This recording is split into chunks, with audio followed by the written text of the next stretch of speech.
Pemirsa, dalam penanganan COVID-19, Pemkab Tabanan melakukan refocusing anggaran.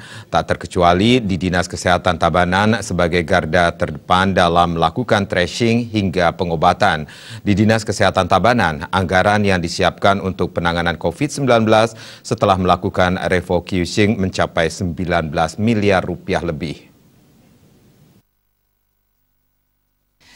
Kadinkes Tabanan, Dr. Nyoman Suratmike mengungkapkan pihaknya telah menghitung anggaran penanganan COVID-19 dan dirasa cukup hingga akhir tahun. Meski begitu, pihaknya tetap khawatir anggaran tersebut tidak cukup jika kasus penyebaran COVID-19 ini mengalami peningkatan secara terus-menerus. Potensi kurangnya anggaran khususnya untuk biaya penyediaan APD. Saat ini kebutuhan APD mengalami peningkatan mengingat UPTD Rumah Sakit Niddah melakukan penambahan sumber daya manusia SDM untuk menangani kasus COVID-19.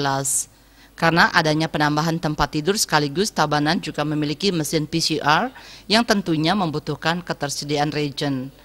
Bercermin dari kondisi tersebut, pihaknya kini sedang menghitung kebutuhan APD dengan tren kasus yang terjadi saat ini. Sebab menurutnya ketersediaan untuk APD harus aman.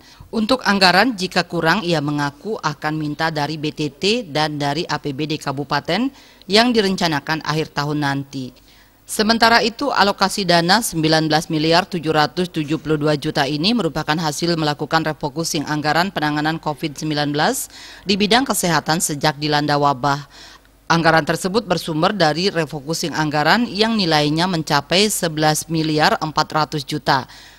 Ditambah biaya operasional kesehatan BOK Puskesmas mencapai 4 miliar 100 juta, BOK Dinkes 72 juta, belanja tidak terduga BTT Dinkes 3 miliar 900 juta, dan CSR mencapai 300 juta rupiah.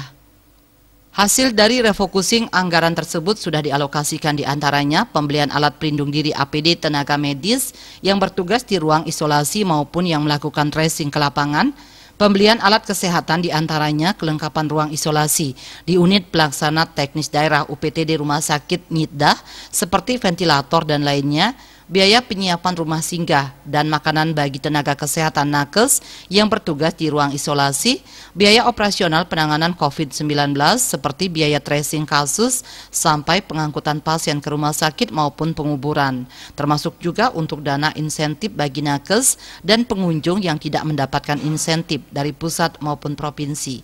Selain itu, untuk biaya penambahan dan penggajian nakes yang bertugas di ruang isolasi UPTD Rumah Sakit Niddah. Manik Bisnis Bali melaporkan.